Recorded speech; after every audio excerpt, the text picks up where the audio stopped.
2022 is going to be over before we know it, which means it's time to get your 2023 calendars ordered. What would you say if I told you that you could get a calendar with some of your favorite independent true crime podcasts, including Ye Olde Crime? Pre-order your copy at podcastcalendars.com and get $5 off your order by using our promo code OLDECRIMERS. That's OLDECRIMERS. And if you order before November 30th, you can get an additional 10% off. That's podcastcalendars.com, code OLDECRIMERS. Don't miss your chance to spend May with us, and we'll see you next time with another tale as old as crime. We are Cultivate. Cultivate. Cultivate. Cultivate. Cultivate. Cultivate. We are Cultivate.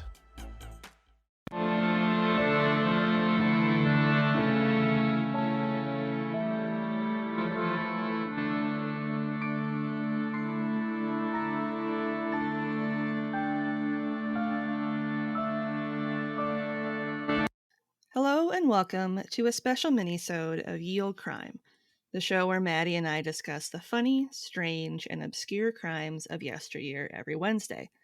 This special bi-weekly segment is called Can You Crack the Cramp-Word, which is slang for a difficult or obscure term, which I thought was very fitting. And joining me today are Steve and Tina from the Malice After Midnight podcast. And before we begin, I'd like to give them the opportunity to tell us a little more about themselves and their show before we get started. Okay, well, thanks for having us, by the way. We love your show. Thank you. And You're Steve. yeah, I'm Steve, and I'm Tina's my Tina. wife, and Christine's on our show also, and she's not here today, but she's my sister. And the three of us are real close, growing up together, so we got a real good back and forth, and we all just love, like everybody, I guess, true crime, and we go to sleep every night to the Forensic Files. It just plays all night, on the TV and all those kind of shows. And Tina just always wanted to do a podcast. And one year for Christmas, Christine bought Tina like a starter kit, basically, to start your Sure. podcast with some mics. But everything was in 3, so it was obviously she wanted to be on it too. So it was 3 mics. But since then, we've upgraded. We got a Rodecaster Pro set up and a little more professional setup. But yeah, so we decided to do it, and our show is just we kind of want you to feel like you're there when we're doing it. We just kind of shoot the bull. Oh, yeah. Mm-hmm. Tina does most of the episodes. I do a few. So if Tina's doing an episode, me and Christine don't know what it's about. That way our reactions are more, realistic, spontaneous, I guess. And we got a lot of humor. At least we think we're funny. So our kind of humor. I think you guys are funny. But yeah, we have a pretty good time. We just want to feel like you're sitting there in a room with us talking about this stuff, and that's kind of our goal. You got anything to add, Tina? No, Put that's you on it. the spot. Yeah. No, yeah. It's we say humor, but it's like a dark humor. Yeah. Some of the stuff's so bad. We still keep respect almost- to the victims yeah. and stuff, but like Steve was about to say, sometimes you got to have a little humor. Sometimes the stuff's so bad. Yeah. But Yep. But with our Ted Bundy episode, there was almost no humor in that because it was just so horrible, the stuff he did. Mm-hmm. To the victims, and we try to give the victims as much respect as we can. But like we had an episode where the guy was a cannibal, and his name was Armin Mivas. Yes. And there was a lot of humor in that because the guy that he ate agreed to be eaten, and there was some they ate his penis, the guy's penis, and so there's a lot of I'm like, oh, that kind of humor, in there and stuff. Yeah, we try to be as respectful as we can. Yeah. And still have a good time. Yeah, I remember hearing about that case and just being like, wow. Yeah, okay. well, I couldn't believe I didn't hear about it until Tina did the case. I was like, wow, because it wasn't really, what was it, the 90s? Yeah, was it? Yeah. Well, I'm Wasn't 40, here, I'm but 42, so I was old enough in the 90s to remember everything going on, and I just never heard nothing about it. Mm-hmm. Yeah. Yeah, I remember hearing about that, and I was like, wow, that is wild. That's not something you... I couldn't believe you got somebody to agree to be eaten. Yeah, it's like, it's a weird thing to volunteer for. Yeah. You know what I mean? Not only do I Exactly. want to be eaten, but I would prefer it if you ate my penis first. And I want to share it with you. Let's eat it together. That was the whole thing. It's like, oh. Yeah. Let's break foreskin and... Yeah. like friends. Yeah. As one does at a normal dinner party. Not really. But you know what I mean. Oh, Yeah. I would hope not. Yeah. Or I'm going to the wrong type of dinner parties. Yeah, for real. What's that people say that this is why you don't eat at everybody's house? Yeah. Yep. If you don't make it, you don't eat it. Exactly. I know. I get real nervous with some meat dishes. I'm like, Eh. I've listened to enough true crime. I know to be wary. Yeah, well, just like, I'm not trying to go off on a tangent, but I'm getting bad, like, and not that I'm some expert, because we're not, but I know. you study, like, if you do a case, there's a lot of homework involved. It's like writing a term paper, it's like going back to school. So we were sitting at a restaurant one time, a Mexican restaurant that we eat at a lot, and there was this lady in the booth behind us or in front of us, I can't remember, and she was talking about these crime cases, and she just kept getting everything wrong. And it was all of my strength not to turn around and go, hey, okay, you're close, but that's not it. And I wanted to correct her so bad. And the other guy was with her, just like listening to her and getting all this wrong information. And it was killing me inside. I was like, just eat. He's like, I can't. We had to leave. Well, we didn't have to leave, but we didn't stick around real long No, after we didn't stick ate. around. He's like, I couldn't take it. He's like, finish up. I got to leave. We got to go. I can't. I'm going to correct this lady, and I can't do that. I've been there. There have been times when someone has been telling me a story, and I'm like, yeah, that's wrong. Yeah, I'm bad if I know if I know what's really happened or something. I'm bad about correcting people, and sometimes they don't like it. Yeah, I'm pretty sure she wouldn't like it. I'm also that person that like whips out like super inappropriate facts for people just like out of the blue. That's me. That's me. I'm that cool person at parties when I'm real awkward, and because I get really anxious meeting people that I don't know for the first time. Yeah. And I think my husband has started to get to the point where he's a little bit nervous inviting me to stuff and like introducing me to his coworkers because he's not quite sure what kind of crap I'm gonna like pull out. Yeah, either you're gonna go off as a big hit or it's gonna be a train wreck. Yep. Yeah. I try to kind of feel things out a little bit. And then if I feel like it's gonna go over well, I'll be like, so do you wanna know at what temperature you need to have to burn a human body? Yeah. I knew that's what you were gonna say as soon as you said temperature. I almost finished your sentence, but I didn't do it. I was like, no, I'm gonna let her finish. I'm gonna let you finish. But Beyonce should have won.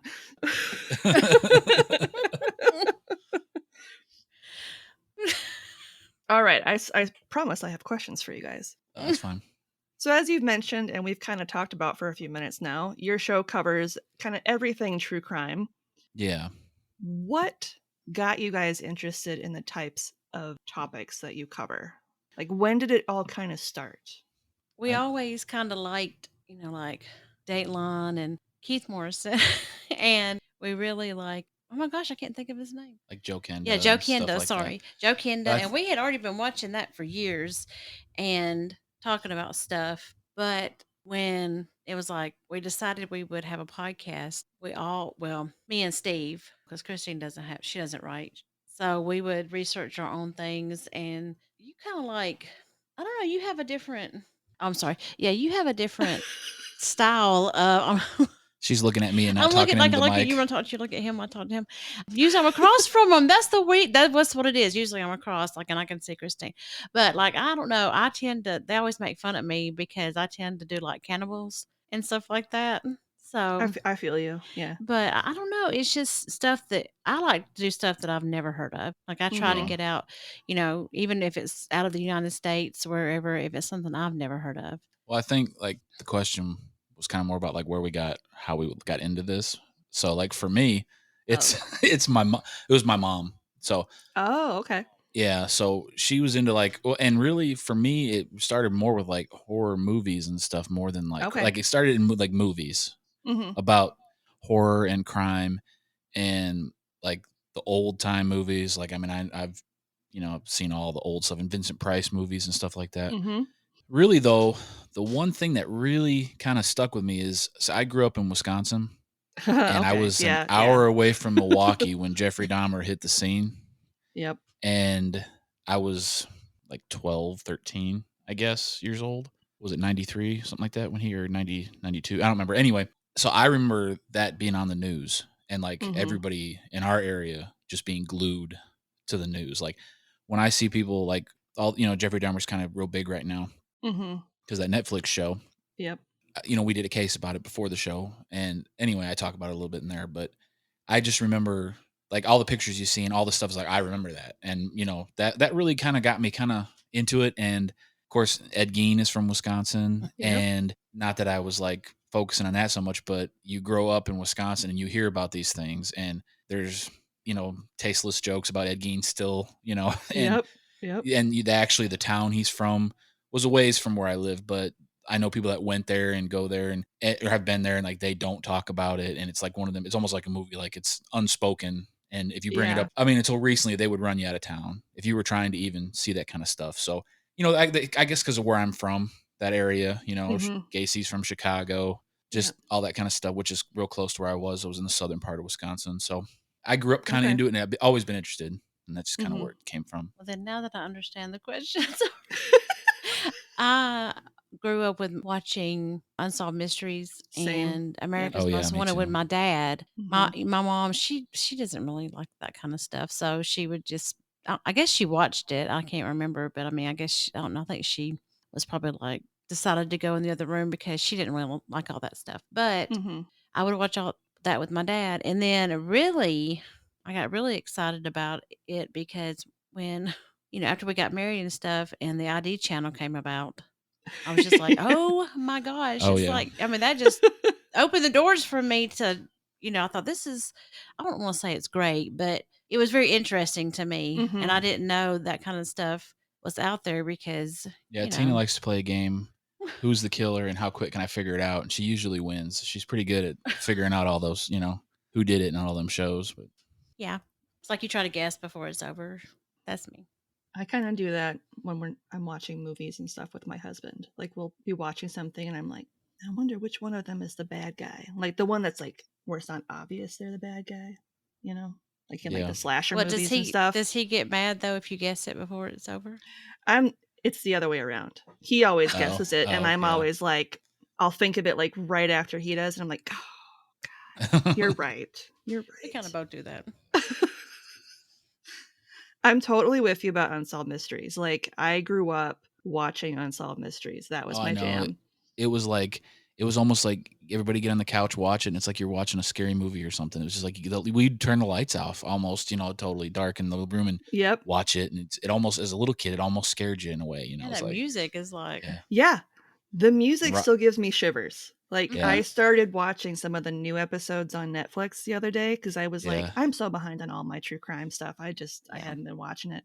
And I was like, oh, why don't I like listen to Unsolved Mysteries while I'm doing something else? And the music came on and I was like, I just got transported back to my childhood. Yeah, that and America's Most Wanted. I know, and you get a little nervous. You're like... I know, I was like, oh no, here it comes. And I started getting like the heart palpitations. Yes. Yeah. The original host was the best though, Robert Stack. His voice was so good, man.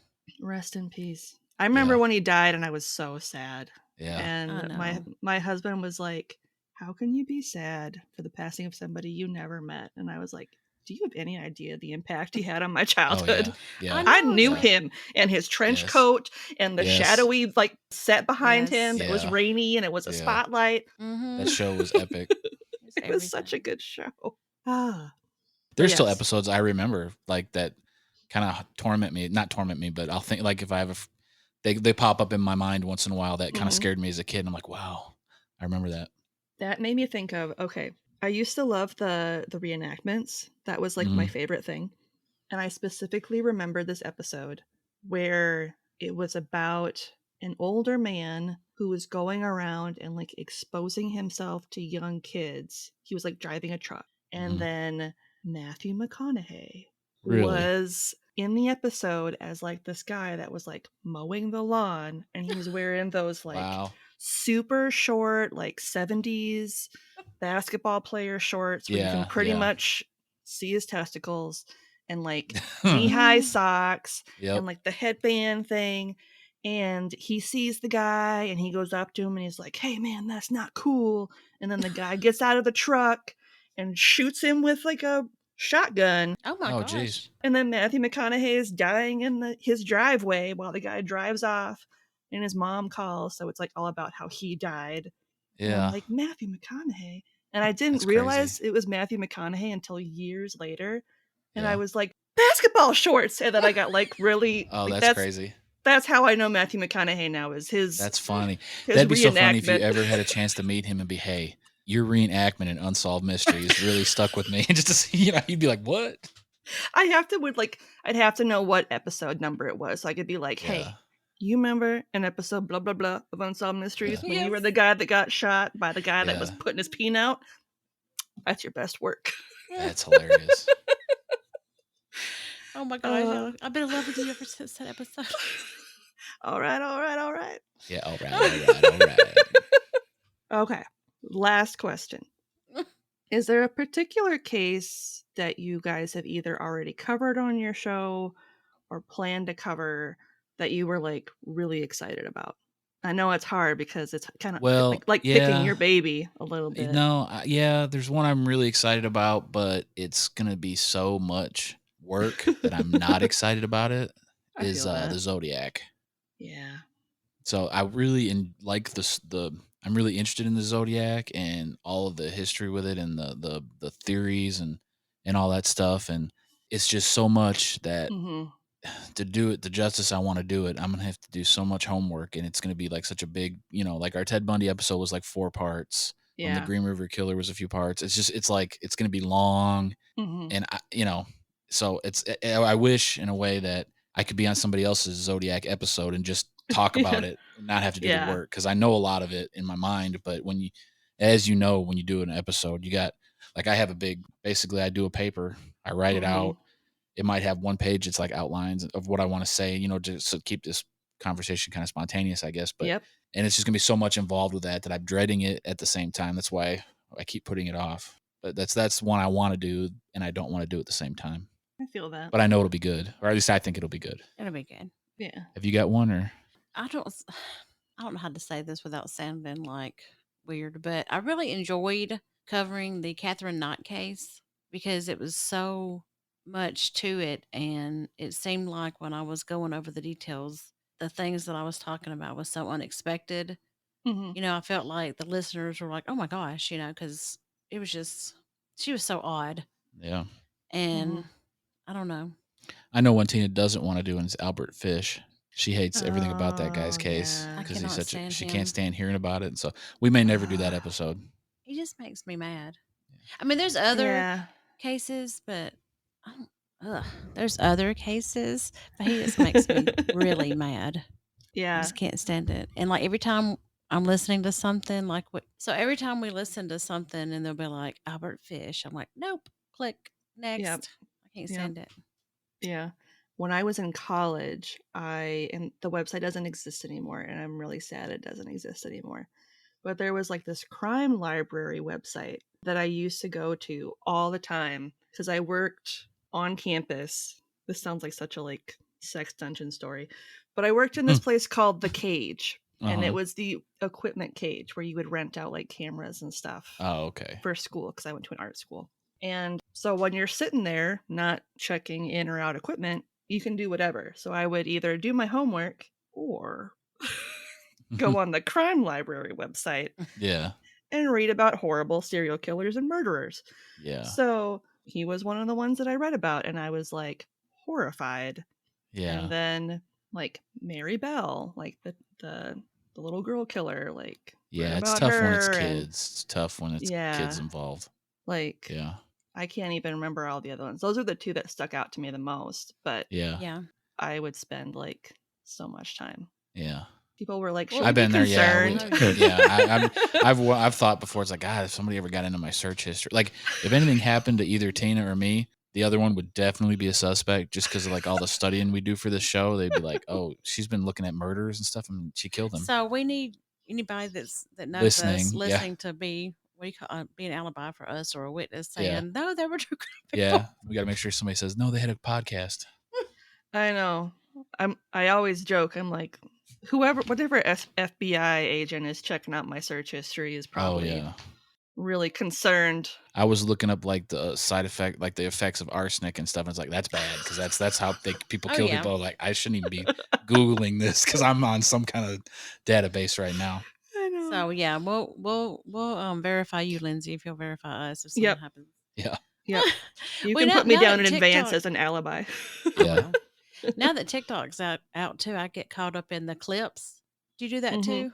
Yeah. It's just little short bursts. I'll be like, oh my God, it's been 2 hours. I've been watching all these clips about true crime. I know. I know. I used to go down this spiral. I don't get them as much anymore. Where it was the ones where they would do like the deep sea divers that would go and look for like vehicles and stuff that had like Yeah. Oh yeah, I've and seen those ones. And yeah, I would like go down a rabbit hole for those. It's weird how like you'll start looking at one thing and all of a sudden you're watching people fish with a magnet and they're pulling stuff out of the lake. It's like, Yeah. how did I get here? I was looking at Blackstone grills and now I'm I looking know. at people, fishing with a magnet, pulling like junk out of the river, and I'm fascinated by it. It's been 3 hours. I know. There was one time where I don't even know what I was watching, but now all of a sudden I'll get like ear cleaning videos and I'm like, no, these are Yes. disgusting. I don't want to Yes. watch these. I know. Like, where did they come from? Exactly. And I'm like, get that out of my algorithm. I don't want that on my algorithm. Yes. Give me the funny puppy videos and true crime Oh, I stuff. know. Those are the ones I want. What is Malice After Midnight? Well, it's a podcast hosted by 3 people, Steve, Tina, and Christine, with a focus on true crime, but we save room for all things involving malice, serving it up with a bit of dark humor tucked in here and there. We welcome you to the conversation with the release of a new episode every Sunday on all podcast platforms.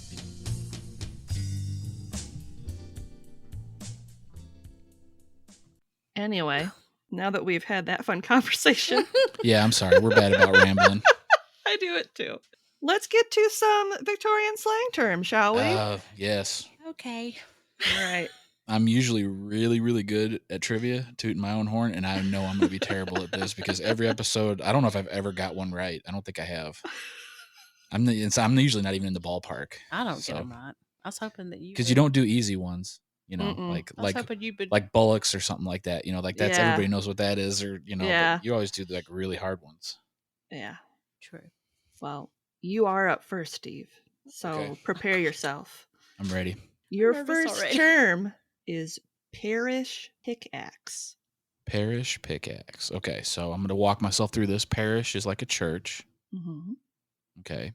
Pickaxe is obviously a pickaxe, but if it's slang, doesn't necessarily mean pickaxe. So parish pickaxe. So maybe maybe a pickaxe is like, there's not a time limit, is there? A pickaxe No. might be like maybe like a term for. Is this like England? England? Mm-hmm. Is the origin of this like, okay, like a pickaxe might be like a tough guy, or like a tool, like he's the hammer. He's like a, you know what I'm saying? Like that's Yeah. his nickname. So like I'm thinking like a church enforcer, or like a, you know what I mean? Like somebody that works for the church. God's Oh, right hand gosh. pickaxe. Yeah, you know what I'm saying? Like I don't know, like a church. Oh God, I know I'm not even close. Parish. I really want to get one of these right. Parish. Well, parish can also be like an area you live in. So Would you like me to use it in a sentence to see if Yes. you can get closer? I was Oh, going to yes, ask yes. if we could do that. Yes, Yep. do that. All right. So give me 1 second to think of it, and then I can. Because the hardest part for me is like coming up with a way to say it in a sentence where it's not and not just give it like away totally. give it away. Okay. Yeah. When describing Fred's facial features, I was way off. you could tell that he definitely had a parish pickaxe. Okay, so like a strong nose or a strong chin Mm-hmm. that's pointy like an axe. Mm-hmm. All right, yeah. Okay, is that pretty close? Mm-hmm. Pick one. Okay, yeah. The strong chin because it's bigger and a pickaxe is big. I'm gonna go strong. Nope, nose. I'm going nose. Okay. I'm going nose. Final answer. Big nose. All right. A parish pickaxe is a prominent nose. Okay, I'm not gonna have you give me the sentence on the next one because that helped me a little bit too much, maybe. Okay. That's crazy. fair. Well, it's okay. I'm competitive, but I like to be. I like to be right. I want Tina to have a shot. Yeah. All right, that's good. All right. He's so parish pickaxe. I wasn't even close. I was thinking like a church enforcer, like like the Hebrew hammer, something like that. Like this altar boy that just carries around. Real badass altar boy that if you don't put in the collection plate, he's gonna kick your ass. Oh, Oh, man. Lord. All right, Tina. Oh, God. Your first term is back slang it. What in the world? Back slang it. Back slang it. Sounds like somebody's talking around in our area. Yeah, really. We're Back in, slang it. yeah. Let's see. Back slang it. What the heck? Back slang it. I know it's like us saying it over and over is gonna help us. Okay, maybe it's like something you wear on your back, like to carry something in, like a baby or like bulls or something. So something you carry on your back that Yeah. you carry babies or tools. That's your answer. Yeah, those are so separate, by the way. You say that you're going to carry a baby, you're going to carry a tool. I got an idea what I Back think it might slang be. it. Back slang it. Carry your parish pickaxe on your back. Yeah. Your altar boy enforcer. Maybe it's like where you keep your crossbow. Your crossbow. All right. Okay, let's see. Back slang it. Maybe it could be a dance. I'm going to say it's something like you carry on your back. Like, See, she's from Alabama, so instead of saying like a sling, she'd be like a slang. Gotcha. okay. But I don't think so. Yeah, All I'm right. going to say it's something like carrying your like baby in. Okay. Okay. So back slang it means to go out the back way. Oh my God. I was thinking like back talking or something, or Mhm. but Back slang. That is going out the back. What'd you say? The back way? Like the back? Yeah, door? like going like out the back sneaking out door. the back door, like get out the back, Jack. Mhm. Okay, that's it. I'm going to start using it all the time now. You're gonna back slang it. Back slang it. And that Okay. is correct. Back slang it. Yeah, I know some people with a parish pickaxe. I'm gonna start saying it. If I get anything from this show, it's gonna be bringing back parish pickaxe. All right, Steve. Yes. Your second term, and I love this one so much, is blue pigeon flyers. Blue pigeon flyers. Mm-hmm. I mean, England has got such weird slang for stuff. Like nowadays, like I mean, like a pigeon. Like the Beatles, like always like a bird was like a girl. Mhm. I mean, so pigeon. Blue pigeon fly. Blue pigeon flyers. Mm-hmm. Blue pigeon flyers. All right, flyers. I'm not gonna have you doing a sentence this time Okay. because that'll probably give it away. Blue pigeon flyers. Let's see. All right, blue pigeon. So a blue pigeon would be rare because pigeons are not blue. I'm gonna say like word, like all right, words or like phrases to say like to a pretty girl.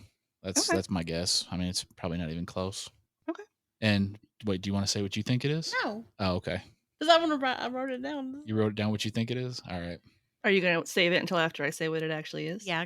Okay. We got to know since you're. Okay. We just made a big deal about it, Tina. So you No, got to say okay. what you think it is. Okay, go ahead. Okay. So blue pigeon flyers are usually plumbers who, Okay, no. under the guise of repairing your house, strip the lead and make away with it. Oh, okay. So think of today, it'd be more like stealing like your copper. Stealing. Oh, okay. Blue pigeon flyers. Okay. Flyers is probably have something to do with a thief. Like if I Yeah, would have like known running what a away, thief yeah. was. Yeah, that makes sense. That makes sense. So I Yeah. still have to say mine. And blue pigeon must refer. I don't know. That must be When you said talking about, girls, I was It thinking. must refer to the lead somehow or something. yeah, or like, I don't know if blue pigeon has something Or to do maybe with like plumbing maybe or the house maybe the repair. uniform they wear, like coveralls, Maybe. blue coveralls or something. Maybe. Yeah. Well, I didn't get that one. What did you think it was, Tina? But when you said pigeons and you said it was like a girl, I was thinking a hat. A hat? Yeah. Yeah. Like a bonnet or something. Okay. Well, Sorry. hey, that's you were just as close as I was. I wasn't anywhere near it. Blue pigeon flyers. Of course, these are also old time terms too. Yeah. That makes it twice as hard. Yeah. But yeah, like the modern equivalent would be, someone that takes your copper because stealing that's copper from your house, or yeah, makes 'cause sense. that'd be the more, what is the term I'm trying to think for? More profitable thing to steal from you because you can get a lot of money for since copper. since now everybody tries to stay away from lead. Yep. I mean, you could steal the lead if you wanted to, but I would advise against it. Yeah, really. I thought it was so worth getting poisoning for this. Yeah, for real. For real. All right, Tina, Yes. your second term is blood red fancy. Blood red fancy. Okay. I have no idea. Can I phone a friend? No, I'm just kidding. Fancy is like to like Blood something. red. Shh. Put my hand over Steve's face. Blood red fancy. Maybe it's the color of a dress, like a fancy dress. He was shaking You- his head. You are close. It is something that you Oh, wear. no. Oh, What was that, Steve? hey. He was It shaking makes his head sense. no. Yeah, I should have known better. Okay, well, if it's something you wear, it could be. Well, then it could be like, yeah, could be a Ooh, I got an idea. jewel, like a necklace or something, or a brooch or something. Okay. Do you want to? I don't know. Now I gotta pick. know. I already said bonnet and hat. Okay, I'm gonna say blood red fancy is a. Oh, it could be a ruby. I'm going crazy. Okay, so Just I'm be gonna generic and say say jewelry. it's a type of jewelry, Okay. necklace or something you wear. Okay. Did you want to share what you were thinking, Steve, or do you want to wait? Gosh, I forgot after we were saying. Oh, yeah. I was thinking. What was I thinking? No. Oh, I was thinking when you said something you wear, I started thinking jewelry also, like a ruby or something. Okay. All right. A blood red fancy is a kind of handkerchief worn by fighters. Oh. hide the blood. Ah, okay. Okay. So Shouldn't get it a fancy as being fancy wearing your handkerchief out of your Mhm. pocket, you know. yeah. So like pugilists, like the boxers Yeah. and stuff. Like you would wear Okay. this handkerchief to Okay. kind of That makes sense. wipe away That's the blood. neat. I feel I I like feel that like one. somebody that was from England in modern times would have a better shot at this because they would like. I bet today they still might call something like that a fancy. Like being dressing up or Oh yeah. wearing, like or having cufflinks or something, or like for instance, I'm gonna get real nerdy here. Facts that nobody probably cares about, but like Mm. there was a term like called flitzing back in like the 30s in America. Like that song, you hear that song "Putting on the Ritz." Mhm. Well, there's about like where Harlem flits. It's like means shine. And there's like a type of shine called flits. So like that's kind of like Oh. fancy, like shining or so. I mean, Sure. see what I'm saying? Like if it was old time American stuff, we'd maybe. I'm trying to make excuses for why I'm not getting these right. Just don't worry about I it. still would not get them right. I'm just saying Yeah, if it but was American. it's a fun game. Yeah, I'd be very interested to know if handkerchiefs are still referred to as fancies, like in Yeah, the UK and stuff, I just it's you know what I mean. It's kind of or something similar to that. Yeah. yeah. Yeah, some of these terms, once you start kind of like once you know what they mean, you can kind of see it. But other ones, like Yeah. the blue pigeon flyers, Yeah, no, exactly, no, I'd exactly. have no I feel like if idea. you played this game a lot and really started breaking stuff down, you could maybe get better at it. I'm just making excuses for myself. It's not for not supposed to knowing, be for- easy, but like No, it's not easy. It's definitely I mean, like I said, like listening to your show, I can't remember ever getting one right. So yeah, they're hard. But that's they're hard, but it's part of fun. why it's so fun because Yeah, it's a Oh, cool it it's a is cool fun. game. It's a good idea, thank you. and it fits in so well with your show. So Thank you. I try to find something cool where I could like have people on that still sticks with the theme. yeah, we've been on a couple shows, but this was really fun doing it this way. It's fun having some interactive Hmm. game like this to do, and it was a really good time. Thank you. Oh yeah. Well, on that note, I would like to thank Steve and Tina for joining me today for Can You Crack the Cramp-Word? And before we go, can you tell our listeners when new episodes of your show come out and where they can find you on social media? Well, we're on all the podcast platforms. Twitter is After Malice, sorry. Instagram is Malice After Midnight Podcast. And you can our email us at email- maliceaftermidnight@gmail.com. We actually get people emailing us about episodes, so it's kind of fun. Mm-hmm. The original thing was going to be we're going to release at midnight on Sunday because it's Malice After Midnight. Yep. But that hasn't been happening as much lately. We try to get one out once a week. Mm-hmm. With work and everything, it's been less, but we try to be usually when a new episode drops, it drops on Mondays, late Okay. Sunday night, Mondays. Well, again, thank you so much for coming on the show. I've been wanting to Thanks talk for to you having guys us. Thanks for a for having while. us. So So, much We had fun. Oh, I'm glad we could make it work out. We've had this has been a lot of fun. and on that note, as always, I'm Lindsay, and I'll see you next time with another tale as old as crime.